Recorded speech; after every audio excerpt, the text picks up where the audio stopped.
அருமையானவர்களே, கர்த்தர் உங்களை ஆசீர்வதிப்பார். பாருங்க, தேவ சமூகத்தை அதிகமாக நாடி தேவனை துதித்து தேவனுடைய காரியங்களை செய்ய விரும்புகிற மக்களுக்கு சில பாடுகள் வரலாம். அந்த பாடுகள் தேவநாம மகிமைப்படும். ஃபர்ஸ்ட்டு. செகண்டு, உங்கள் பேரை கர்த்தர் கனப்படுத்துவார். மூன்றாவது, உங்களுக்கு நல்ல மகிமையை கொடுப்பார், நல்ல ஸ்தானத்தை கொடுப்பார். பூமியிலேயே பரலோகத்தில் கொடுக்குற ஆசீர்வாதங்கள் நிறைய உண்டு. தேவ சமூகத்தை எப்பயும் தேடி தேவனுடைய இருதயத்தின் காரியங்களை நிறைவேற்றுகிற மனுஷனுக்கு பூமியிலையும் கனம் உண்டாகும், பரலோகத்திலையும் நல்ல மகிமையான இடங்கள் உண்டாகும்.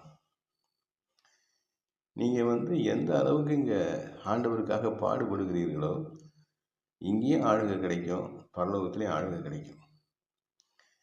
நீங்கள் கர்த்தருக்காக கர்த்தர் மேல் நம்பிக்கை வைத்து காரியங்களை சாதிக்கிற பொழுது அதில் நிறைய உபத்திரவங்களெல்லாம் கடந்து இழப்புகளை சந்தித்து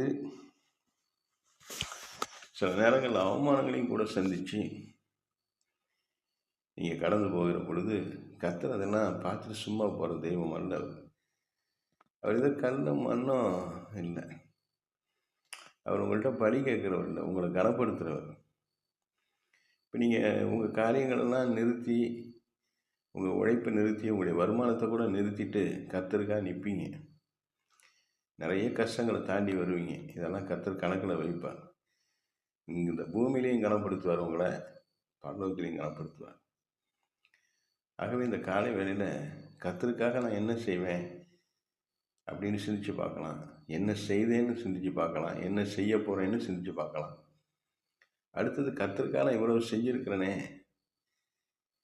அப்படின்னு நீங்கள் நினைக்கும் பொழுது கர்த்தர் உங்களுக்கு ஆசீர்வாதங்களை கொண்டு வர இந்த நாளில் கர்த்தருக்கு உண்மையாக நீங்கள் நிற்கிறீங்கன்னா இன்றைக்கி ஒரு கனம் உங்களுக்கு வரும். நிச்சயமாக ஒரு இயேசு கிறிஸ்துவின் நாமத்தில் கர்த்தருக்காக உழைக்கிறேன் அப்படின்னு நீங்கள் சொன்னீங்கன்னா நிச்சயமாக ஒரு கனம் கர்த்தர் இந்த காலை வேளையில் உங்களுக்கு அவசியம் கொடுப்பார். நிச்சயமாக உங்களை ஆசீர்வதிப்பார், உங்களுக்குரிய கனத்தை கொடுப்பார். ஆசீர்வாதம் வேறு, உங்களை கனப்படுத்துறது வேறு. ஆசீர்வாதம் சாதாரணமாக, கனம் அவருக்காக நிற்கிறவங்களுக்கு, அவருக்காக ஓடுகிறவர்களுக்கு, அவருடைய ராஜ்யத்தை பூமியிலே கட்டுகிறவர்களுக்கு கர்த்தருடைய கரத்திலேருந்து அந்த கனம் வரும். பரலோகத்திலேயும் ஒரு மேன்மை வரும், நல்ல ஸ்தானம் வரும். விசுவாசித்தால் நீங்கள் தேவனுடைய எல்லா விதமான மகிமையும் ஆசீர்வாதத்தையும் காண முடியும்.